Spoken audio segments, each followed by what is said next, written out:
CPIM Anchal area സമ്മേളനത്തിന്റെ പതാക നാളെ ഉയരും. ഏരൂർ ഭാരതിപുരത്ത് ഓയിൽ ഫാം കൺവെൻഷൻ സെന്ററിലാണ് 2 ദിന പ്രതിനിധി സമ്മേളനം ചേരുന്നത്. നവംബർ 29 ആലഞ്ചേരിയിൽ പൊതുസമ്മേളനം ചേരും. സമാപനം കുറിച്ചുകൊണ്ട് ചുവപ്പ് സേന മാർച്ച് 4:30 ഏരൂരിൽ നിന്നും ആരംഭിച്ച് ആലഞ്ചേരിയിൽ പൊതുസമ്മേളന നഗറിൽ എത്തിച്ചേരുമെന്ന് CPM നേതാക്കൾ പത്രസമ്മേളനത്തിൽ അറിയിച്ചു. പാർട്ടി കോൺഗ്രസിന്റെ ഭാഗമായി ബ്രാഞ്ച് ലോക്കൽ സമ്മേളനങ്ങൾ പൂർത്തിയാക്കി ഏരിയ സമ്മേളനങ്ങൾ പൂർത്തിയാവുന്നതിൻ്റെ ഏതാണ്ട് അവസാന ഘട്ടത്തിലേക്കാണ് ജില്ലയിലെയും കേരളത്തിലെയും പാർട്ടി നീങ്ങിക്കൊണ്ടിരിക്കുന്നത്. ഏരിയ സമ്മേളനങ്ങൾ പൂർത്തിയാക്കിയാൽ ഉടൻ തന്നെ കൊട്ടിയത്ത് പാർട്ടിയുടെ ജില്ലാ സമ്മേളനം ചേരുന്നുണ്ട്. ആ ജില്ലാ സമ്മേളനത്തിന് ശേഷം 35 വർഷങ്ങൾക്ക് ശേഷം CPMൻ്റെ സംസ്ഥാന സമ്മേളനത്തിന് വേദി ഒരുങ്ങാൻ കൊല്ലം ഇപ്പം തന്നെ തയ്യാറെടുപ്പ് നടത്തിക്കൊണ്ടിരിക്കുകയാണ്. കേരളത്തിലെ 14 ജില്ലകളിലെയും തിരഞ്ഞെടുക്കപ്പെട്ട പ്രതിനിധികൾ സമ്മേളിക്കുന്നതോടൊപ്പം തന്നെ കൊല്ലം ജില്ല കേന്ദ്രീകരിച്ചുകൊണ്ട് 25,000 ചുവപ്പ് വാളണ്ടിയർമാരായിട്ടുള്ളവർ ആ സംസ്ഥാന സമ്മേളനത്തിൻ്റെ ഭാഗമായി മാർച്ച് ചെയ്യുകയും ചെയ്യുന്നു.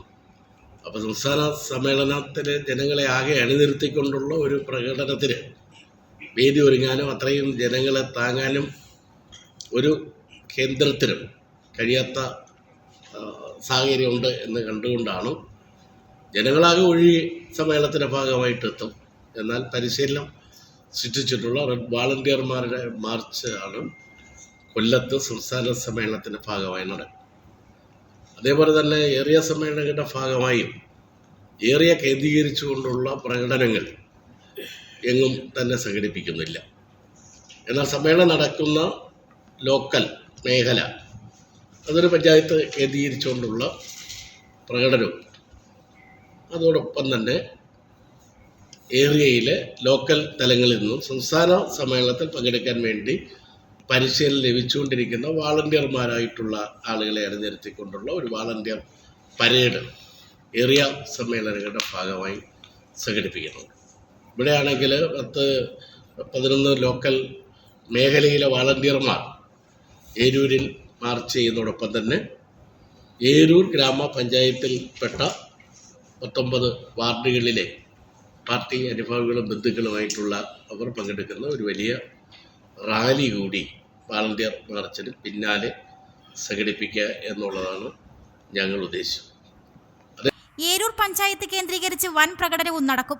പ്രതിനിധി സമ്മേളനം CPIM സംസ്ഥാന കമ്മിറ്റി അംഗം K. സോമപ്രസാദും പൊതുസമ്മേളനം ഇടതുപക്ഷ ജനാധിപത്യ മുന്നണി കൺവീനർ TP രാമകൃഷ്ണൻ MLAയും ഉദ്ഘാടനം ചെയ്യും.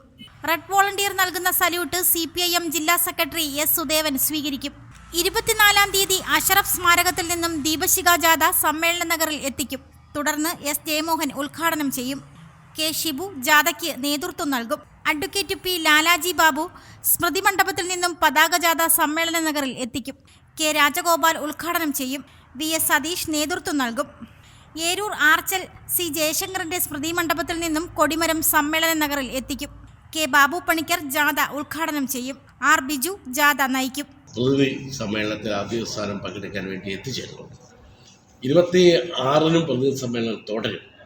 എന്നാൽ പൊതുസമ്മേളനത്തിന് വേദി ഒരുങ്ങുന്നത് ആലഞ്ചേരി വെച്ചിട്ടാണ്.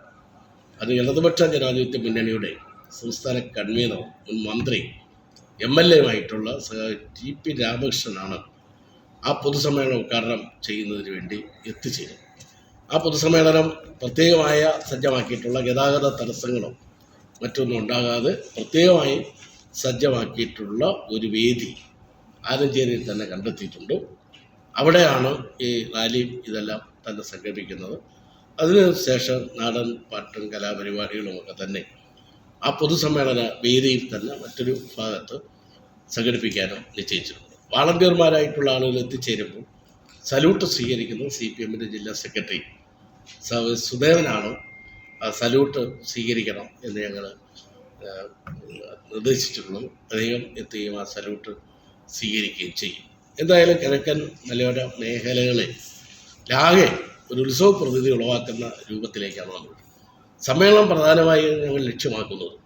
ഇടതുപക്ഷ ജനാധിപത്യ മുന്നണി സംവിധാനത്തെ ശക്തിപ്പെടുത്തുക, ഇടതുപക്ഷം മാത്രമേ രാജ്യത്തൊരു ബദലുള്ളൂ. അതുകൊണ്ട് ഇടതുപക്ഷത്തെ കൂടുതൽ ശക്തിപ്പെടുത്തുക എന്നതിനാണ് ഞങ്ങളുടെ സമ്മേളനങ്ങളെല്ലാം വലിയ പ്രാധാന്യം നൽകിക്കൊണ്ടിരിക്കുന്നത്.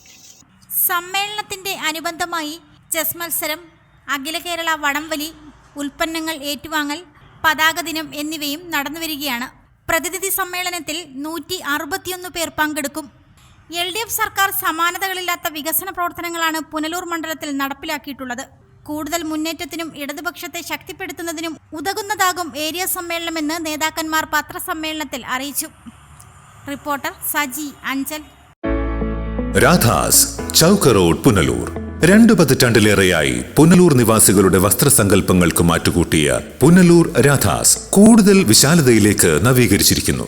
പരിശുദ്ധ പട്ടിൽ തീർത്ത വിവാഹ വസ്ത്രങ്ങളും വർണ്ണവിസ്മയങ്ങളും, modern traditional, gents wear, kids wear തുടങ്ങി നിങ്ങൾ ആഗ്രഹിക്കുന്ന വസ്ത്രസങ്കല്പങ്ങൾ പുനലൂർ രാധാസിലെ വിപുലീകരിച്ച ശേഖരത്തിൽ നിന്നും സ്വന്തമാക്കാം. കോവിഡിനെതിരെ കരുതലിനും ജാഗ്രതയ്ക്കും മുൻഗണന നൽകുന്ന പുനലൂർ രാധാസ് മുഴുവൻ സ്റ്റാഫിനും വാക്സിൻ എടുത്തും സർക്കാർ കോവിഡ് മാനദണ്ഡം പാലിച്ചും തുറന്നു പ്രവർത്തിച്ച് ജനസുരക്ഷ ഉറപ്പാക്കുന്നു. കാലങ്ങളായി ഉപഭോക്താക്കൾ വിശ്വാസമർപ്പിച്ച രാധാസ് സ്പെഷ്യൽ റേറ്റിനും മനസ്സിനിണങ്ങിയ വസ്ത്രശേഖരത്തിനും ഗുണമേന്മയ്ക്കും കോട്ടം വരാതെ മുന്നോട്ടു പോകാൻ പുനലൂർ രാധാസിനെ പ്രാപ്തരാക്കിയ പ്രിയ ഉപഭോക്താക്കൾക്ക് 1000 നന്ദി.